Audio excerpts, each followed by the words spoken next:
Welcome to this latest edition of the Real Deal Podcast. I'm your host, Ril Dil Quinn, on this Tuesday, May 14th, 2019.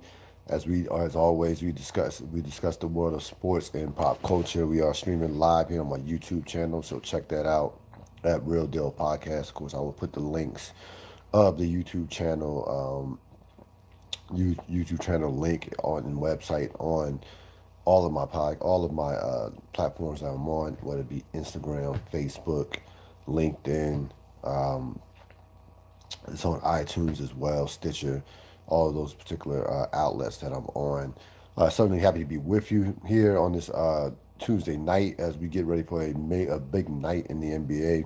The NBA draft lottery is coming up at around 8:30, and of course that'll be followed by Game One of the Western Conference Finals between Portland and the two-time defending champion Golden State Warriors. Of course, this draft lottery is a could be a generational. Who knows, a generational changing draft lottery, considering who you have, the players that you have in it up top, in particular, starting with Zion Williamson, who, unless something insane happens, which is not out of the realms of possibility, considering how these last couple of NBA postseasons, or excuse me, off seasons have gone. Starting with Kevin Durant signed with Golden State back in 2016. So it's not the realms of possibility that Williamson will not be the number one pick. But again, I'll be shocked if he's not the number one pick. He could be traded. For all we know, he could be number one pick. He could be traded. I mean, depending on which team he goes to. Of course, the New York Knicks had the best odds in terms of percentage of getting him. Got a feeling that the Knicks are not going to get him. Uh, you have a number of teams at the top whose fortunes can go. I mean, he goes to Atlanta. He goes to Dallas. If he goes, there's certain teams that he could really change their fortunes if he goes to.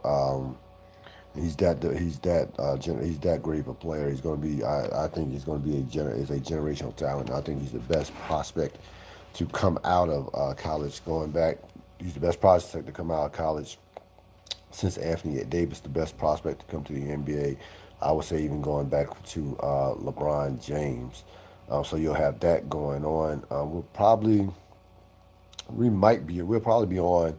We'll be on over the course of the draft lottery. So if anything, it probably won't be over till they're gonna stretch it out till 9 o'clock. So we'll keep updates on it. Again, the most important part will be towards the end, whether or not who get if one of those favorites gets bumps out. If you have somebody like a team that had one of the better worst records, somebody at the bottom half, whether it be like a Lakers or Miami, jumps up. That's when it really gets exciting. Again, you never know how these things are going to go with this, but certainly looking forward to it.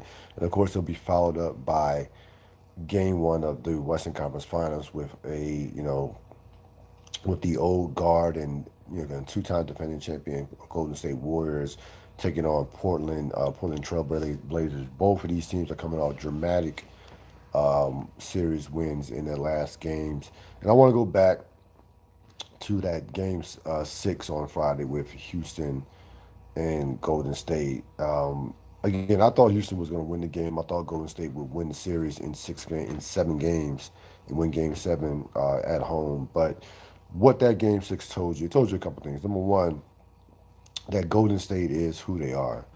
This is a team that, in a 4-year span, has won more games than anybody in the history of basketball. This is a team that was winning championships before Kevin Durant got there. They have a Hall of Fame backcourt. They have a guy, Draymond Green, who will end up in the Hall of Fame, and they have frankly, one of the best role players, if you want to call him that, in NBA history, in Andre Iguodala. I will take 4 All-Stars, 3 All-Stars, and Andre Iguodala against anyone remaining in the playoffs. I mean, it's just that simple. This team knows how to win.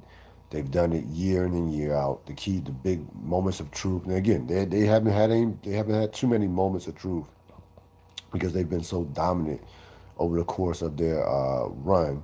But for the most part, outside of the fourth quarter in Game 7 against Cleveland, that team has been money when it's counted the most. And After the Kevin Durant injury, you had people just, for whatever reason, writing them off as if they don't have three remaining All Stars along with Andre Iguodala, foolishly writing that team off, which to me made zero sense. Again, they know they had the most important, other than having still, even without Kevin Durant, other than having still the most talent in the NBA, they have the most important intangible that you can have as a championship team versus the rest of these teams that are remaining in the playoffs. They know how to win at the highest level. Milwaukee, Toronto, Portland do not, because they've never done it before at the highest level. Okay, so if you want to pick against them, you can bet against. You can pick against them if you want, but out of the four main teams, Golden State is still the team to beat.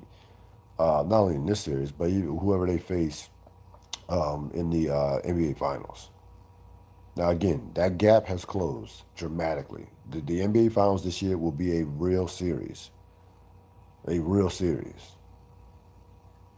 of who it is, whether it's Milwaukee or Toronto. And again, I'm not dismissing Portland as far as being competitive for Golden State. But they're not ready.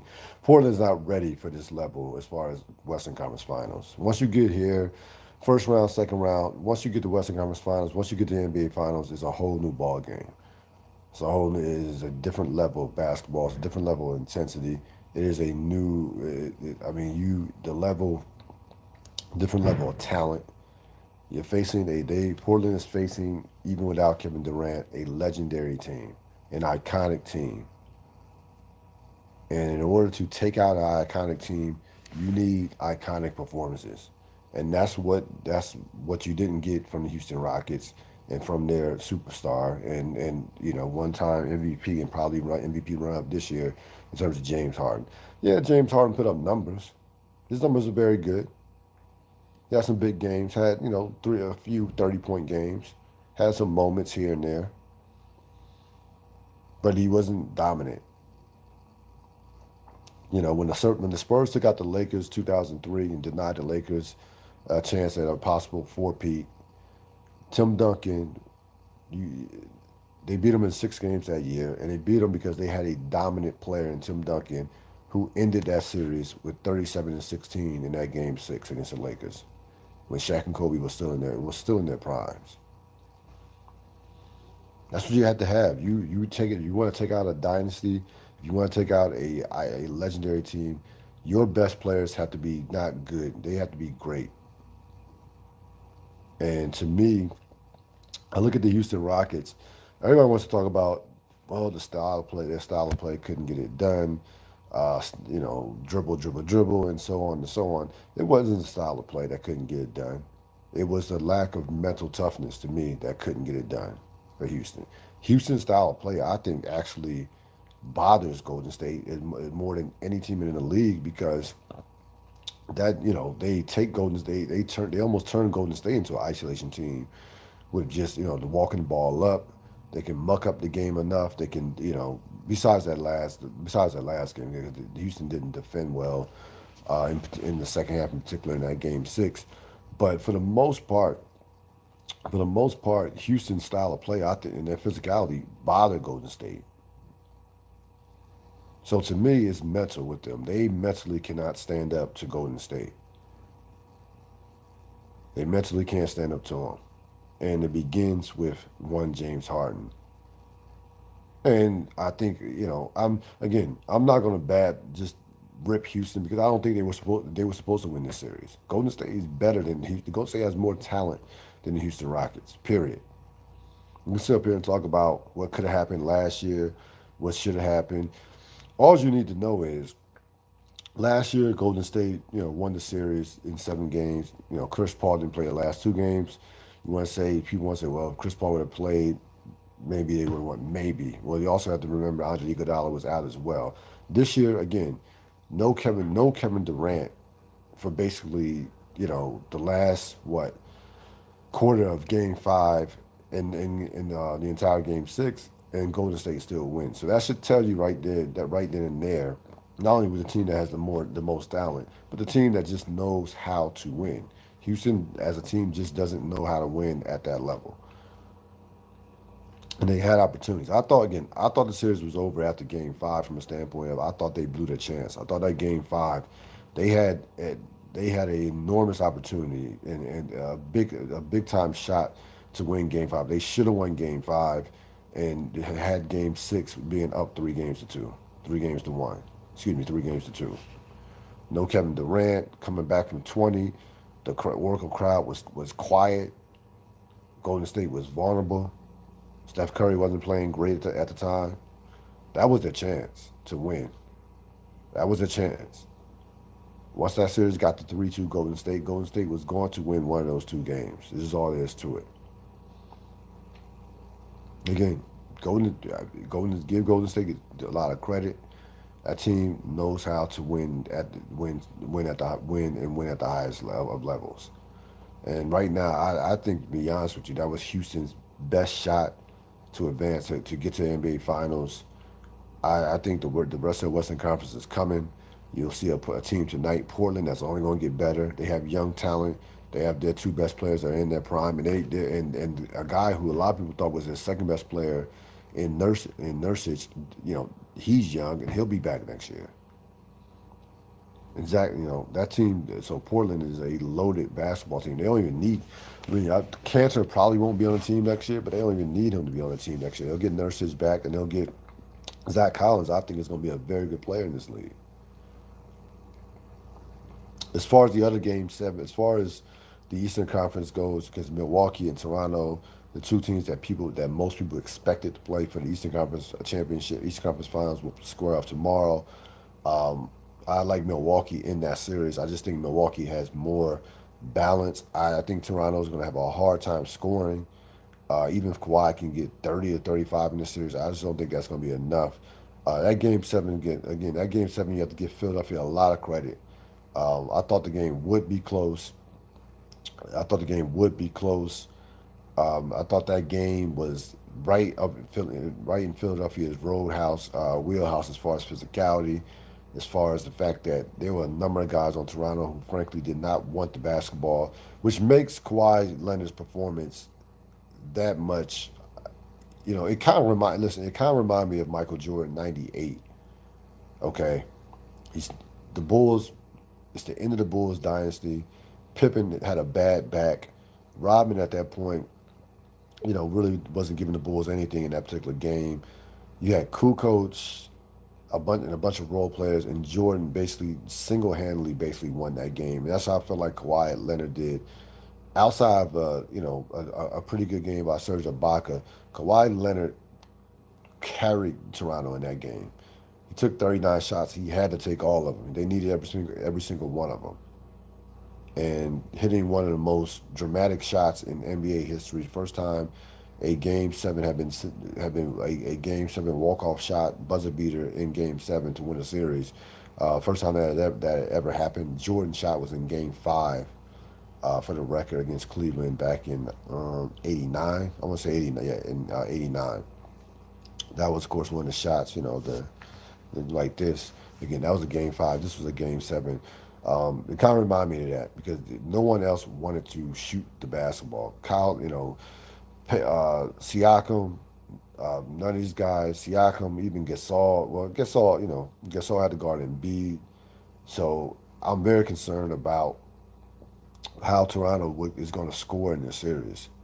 See, the Greek Freak does not have to get 30 and 35 for Milwaukee to win the series. They're going to have Brogdon back. Milwaukee, I think, Milwaukee is much deeper.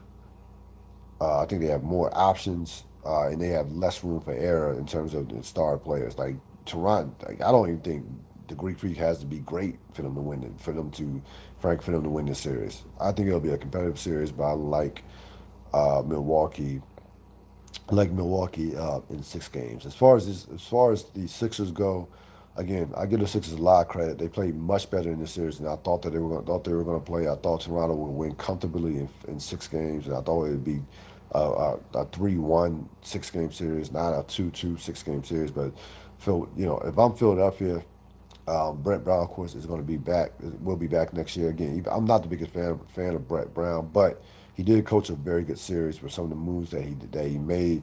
Listen. The bottom line to me in Philadelphia is their 2 best players. their two star players, their two all stars, have to grow up. Ben Simmons has to forget about getting a jump shot. He has to shoot the basketball, and Joel Embiid has to manly grow up. Grow up. These little knick-knack injuries, gastritis, a cold, stomach ache, all this nonsense. He has. Listen, if you're going to be a superstar of a team, if you're going to be one of the best players in the league, he has to carry himself as one of the best players in the league. And I think from a talent standpoint, Joel Embiid, without question, is a legit top 7 or 8 player in this league. Ben Simmons could be a top 15 player, maybe even a top 10 player from a potential and from a talent standpoint. If he ever had the confidence to shoot the basketball, and if he ever improved his foul shooting, his foul shooting percentage, and he should be a top 15, top 10 player. You got everything you wanted to get out of Butler and Tobias Harris as third and fourth options. Now, I would try if I'm Philadelphia. I would try to keep all of my players. All I would try to run it back one more year.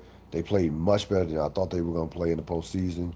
After little struggle in Game One against Brooklyn, were able to handle them relatively easily, and took and gave Toronto all they could handle. And I frankly think that Philadelphia is a better team than Toronto. I just think that Toronto had Kawhi Leonard and Philadelphia did not to me, and that was the difference in the series. Kawhi Leonard is a played like a superstar, and for the most part, Joel Embiid did not.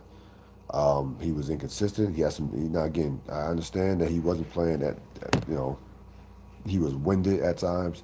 I understand that he was that the knee wasn't feeling great, but if you're a superstar, you gotta be able to play through those things. And you gotta be able to play through those things at a high level. Again, Philadelphia's gonna have a lot of questions to answer in the offseason, where or not. I don't think I think they're gonna lose.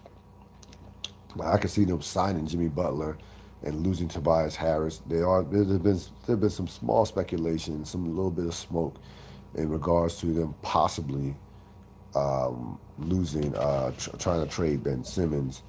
I'll believe it when I see it. I mean, again, he's an asset, and still on a rookie deal, so he can be moved. But I think that if you want I think that you would want to hold on to Ben Simmons at least one more year to see what you can do with Simmons and Bede, and also and Jimmy Butler as your third guy. Somebody's gonna give Jimmy Butler $150 million. Somebody.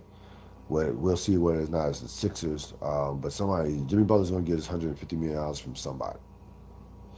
The other big story in the NBA over the weekend, besides this great weekend of basketball, which really started Friday and concluded with Sunday, is the dysfunction and the disaster that is the Los Angeles Lakers. Los Angeles Lakers hired Frank Vogel as their coach.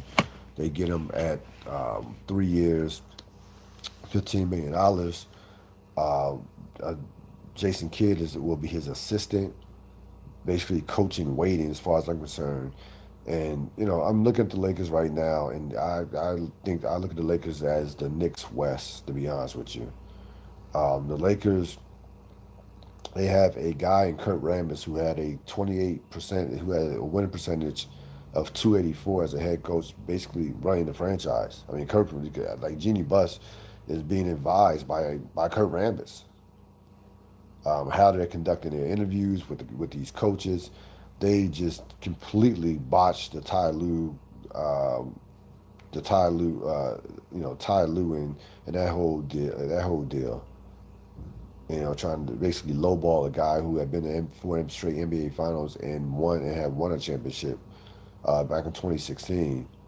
And I mean, Frank Vogel might have been choice number 5 for all I know. And listen, there's no logic to why you would hire Frank Vogel other than you just don't know what the hell you're doing as a franchise. There's no logic to it. I mean, people saying, well, LeBron respects Frank Vogel. Based on what? Based on based on the fact that he competed against Vogel's teams in the Eastern Conference Finals, 5 and 6 years ago. And Frank Vogel's a decent coach. But I didn't hear about anybody outside the Lakers knocking on Frank Vogel's door for these coaching spots, for any open coaching positions. I mean, the Lakers are so bad right now. You have Monty Williams turning down a team that's with LeBron James on it in Los Angeles, a iconic franchise, for another dysfunctional franchise in the Phoenix Suns. And I know Phoenix has some good young pieces, but they're still dysfunctional. They're still a joke of a franchise as well. That's how low the Lakers have fallen. People around the league are laughing at the Los Angeles Lakers and Jeannie Buss right now. So again, I listen to me. If you want Jason Kidd to coach the team, just hire Jason. Just hire Jason Kidd as the head coach.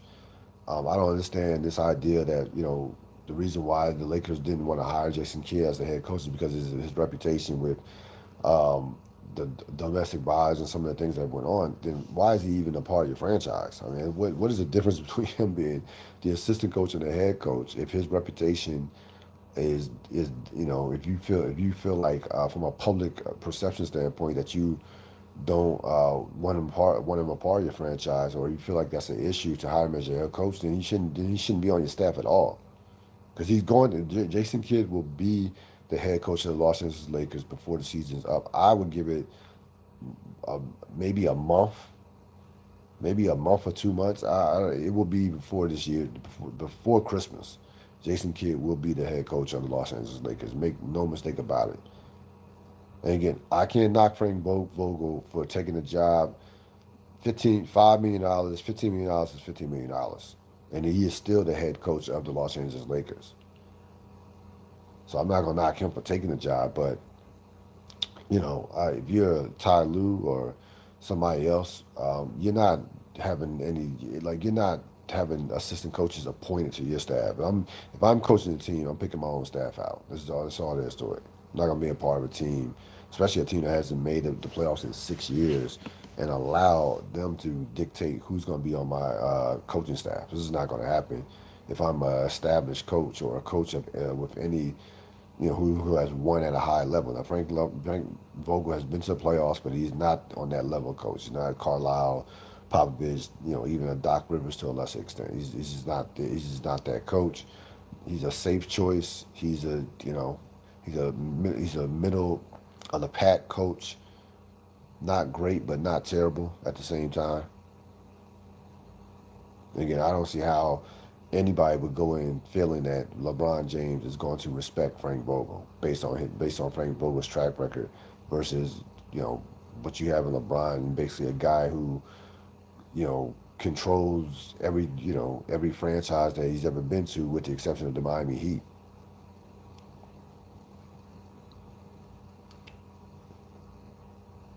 Wanted to get to this Tiger Woods story as we are less than basically 2 days away from the PGA Championship. Of course, the PGA Championship was pushed up this year. Normally, it is the last major of of the of the PGA season, and takes place in mid to late August.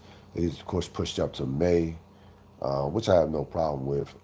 So Tiger Woods will come in trying to win his second major of the year, but that kind of has taken a back seat to what transpired with this lawsuit from a guy from the family of one Nicholas Emmenberger, who was killed in a car accident back in December 2018. Emmenberger was a bartender at a bar that's owned by Tiger Woods and also managed by Tiger Woods' girlfriend, who's the general manager. And apparently, Emmenberger is a alcoholic who had been drinking for at least 3 hours before his shift was up. His shift was over at 3 p.m.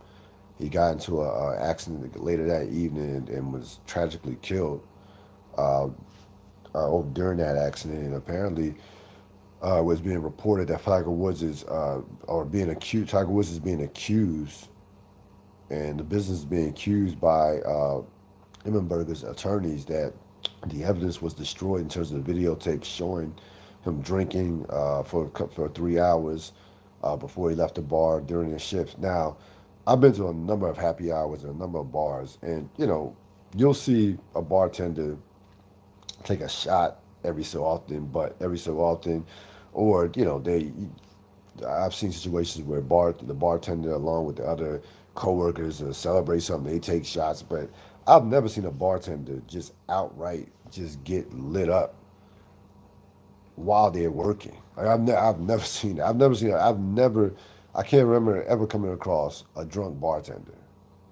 So the idea that this guy was was just that lit during his shift, and I mean, you own the business. You apparently know that this guy has some drinking problem issues, and you allow somebody to work for you allow somebody to work for your organization who's, who had been, if he had been drinking for 3 hours, he had to be drunk. I don't care how high his tolerance is for drinking. I mean, you're drinking for 3 hours straight, you're drunk. So that kind of, I'm kind of mystified by that, but also the idea that this guy is still 24, you're still a grown man. You're not a child, you're not a kid, you are a grown man at 24. And, I know there are laws that say if you leave somebody's house drunk, that the person who threw the party or who owns the house can be liable for a person getting into an accident. I understand some of those laws, and that could be the case. But again, at some point, you're grown. I mean, you are still a grown ass man.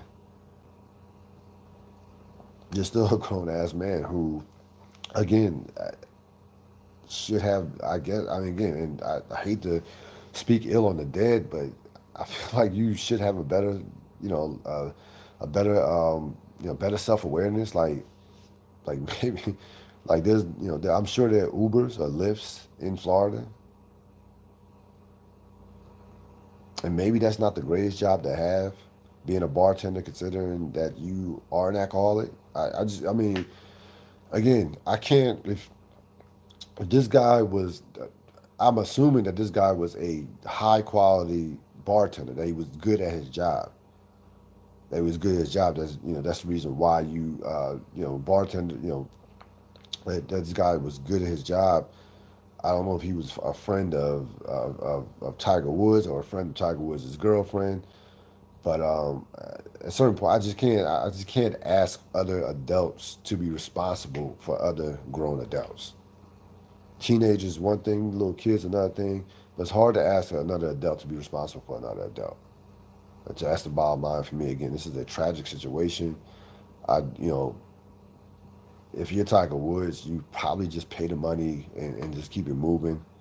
From that in terms of selling out of court again, that's not selling out of court again. That's not going to bring this young man back. But you're 24. You're old enough to make quality decisions. You're old enough to know right from wrong, and you should know.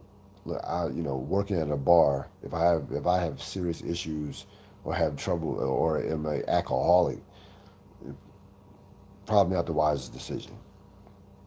So again, it is a unfortunate situation. Tiger Woods will be one of the favorites going into this tournament, but I'm sure this is the last thing that he wants to hear about or answer questions about, moving forward as he prepares for this PGA championship, as he tries to get major number 19. Of course, you had Game of Thrones, the penultimate episode, the bells. Somewhat predictable as far as Daenerys burning down the city and setting up a Jon versus Daenerys, basically the Starks versus the Daenerys and her one dragon now. And again, the game last this last season of Game of Thrones really has been somewhat disappointing. They've had now what has happened is they have used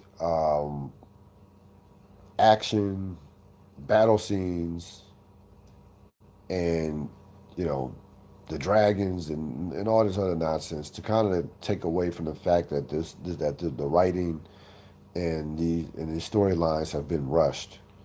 Even with the extra 20 minutes, extra 20 25 minutes they've had the last three episodes, really hard. It's too many storylines. It's too much layered history of the show as far as how many connections and things that you have to know to turn a series that have been going for 10 episodes for the past for the first 6 seasons. I know last season was seven. I think it was seven last season. This season being six. So I think you gotta give the final season. It's give the final season 10 episodes. You got and HBO has done a poor job of ending certain series. I thought they did a poor job with only giving The Wire 10 episodes versus the 12 and 13 that have been given over the course of their 5 seasons. I thought they did a bad job with Boardwalk Empire. That last season, I believe, was only I want to say I think Boardwalk Empire's last season was only 8 episodes compared to again the 12 that I had been accustomed to in the previous 4 seasons. So HBO has not ended some of these iconic series very well, and to me they're making another mistake with Game of Thrones. Now again, everybody is going to watch. It's going to break. It's going to set probably HBO records for HBO. But I really think that I was talking with somebody about it and they agreed in terms of plot lines being rushed and having all these characters die in the same episode and using all the special effects and battle scenes to kind of like compensate for the fact that this season has been rushed. But again, the setting up, I think it was predictable to set up Daenerys as the Mad Queen and have her go up against the Starks. You know, I think that was the ideal way that they wanted to end the series, and we'll see what happens in the series finale, which will be again an hour about I would say an hour and 30 minutes, hour and 20 minutes, and we'll cap off a series that will go down as one of the most successful series in the history of certainly of HBO. But I think it could have certainly they could have ended it much better in terms of the final season. Game one tonight, Golden State, Houston, excuse me, Golden State, Portland. Houston is done, of course. Golden State, Portland. You gotta give Portland a lot of credit. It is not. It is almost impossible to win a game seven in the NBA on the road. Only been done had been done 28 other times in the history of the NBA. Nearly, I think the clip is about 80% of the time that the home team has won. I thought Denver, top to bottom, probably had a better team. But when you have a guy who goes berserk like CJ McCollum did with the 37 points, when you have veteran players playing, Evan Turner, then you get then you get the contributions by with a Zach Collins, and then then you get a game where Damian Lillard was not great, but I thought he was very patient, didn't force anything. Had I think he had like 8 or 9. Maybe he had a double double. He almost had a triple double, but had double digits in assists and about 9 rebounds. I think he had 8 or 9 rebounds. He played a very poised and very patient game, despite the fact that his shot was off, and gave CJ McCollum the necessary space to go out there and be the best player on the floor. Denver is coming. I mean, Denver is very talented. They are deep. They have. I wonder whether or not they'll bring Millsap back. If they do, he's not going to be making $30 million. And I think Millsap on the open market won't command the kind of money that Denver can't sign him for short term. But remember, Michael Porter, who was a lottery pick last year, very talented player, like around 6'10", he'll be on the team next year. If those guys, Murray and Gary Harris, continue to improve along with Jokic, Denver will be right there as one of the main contenders to come out the West next year. They are, they're a team that I thought performed better in the playoffs than expected. I didn't think they would beat San Antonio, and they certainly came within very close a CJ McCollum performance away from going to the Western Conference Finals. I thought that game was lost for Denver in the second quarter. I thought they should have been up. Excuse me. I thought they should have been up by at least 15, 13 to 15 points. Instead, they were only up by 9. They allowed Portland to hang in there. McCollum got hot. Lillard made a couple big shots. Turner made a couple plays. And there you go. Give Portland a lot of credit They look like they look to be, being pushed around this series. Uh, uh, Down 3 games to 2, winning Game 7 at home on the road is not easy in any sport, let alone basketball. Basketball on the NBA, I think the NBA is the toughest to win Game 7 on the sport. So he did a tremendous job. With that being said, they're up against a beast in the Golden State Warriors that, and we spoke about it earlier, a team that frankly knows how to win. And I think this would be a 6 game series. If Durant were playing, I would even say it could possibly be a sweep. But I think this will be a 6 game series. Who knows when Durant's going to come back? He's going to be out game one, probably even games 1 and 2. Um, if I were to guess, I wouldn't think that Durant wouldn't come back until the NBA Finals. I don't think you'll see Kevin Durant in this series. Curry has already said that DeMarcus Cousins, or mentioned that Cousins is not as close as people thought. So probably won't see him in this series. But there'll be, to me, a strong possibility that you will see both of them in the NBA Finals. Of course, Game 1 of the Eastern Conference Finals tomorrow night. Game 1 of the Western Conference Finals will be tonight. That's going to wrap it up for this latest edition of the Real Deal Podcast. Of course, you can catch this podcast anytime on YouTube, also on Blog Talk Radio later on tonight, and is also on Facebook, Instagram, as many of my other platforms that I will post this link up to. As always, this is the Real Deal Podcast, keeping it, telling it like it is with no apologies. Thanks for listening.